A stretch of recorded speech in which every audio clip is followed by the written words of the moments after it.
সোনারে নদীয়াতে গৌর এলো তরাইতে, সোনার নদীতে গৌর এলো তরাইতে, নামে নিল নাম দিল এমন বন্ধু মিলে না। না বলিল এমন বন্ধু মিলে না।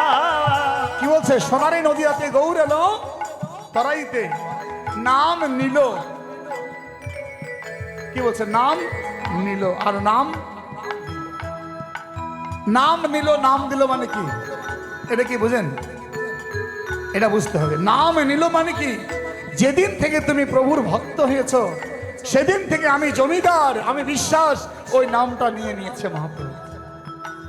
ওই দিন আপনি কখনো বলবেন না আমি বিশ্বাস, আমি জমিদার, আমি বড়, এটা কখনো আপনি বলবেন না। বলবেন কি? প্রভু আমি তোমার দাস। কি হয়ে গেল? তোমার যে নামটা কেড়ে নিয়ে নিল। নাইনি? আমার বাবা মাস্টার মশাই, সে এখন কোনোদিন স্বীকার করবে না। আগে স্বীকার করবে, এখন করবে না। এখন বলবে আমি মহাপ্রভুর দাস। চিন্তা করুন, যারা প্রভুর প্রেমে পড়েছে, যারা প্রভুকে ভালোবেসেছে, তার আত্ম অহংকারকে বিসর্জন দিয়ে দিয়েছে।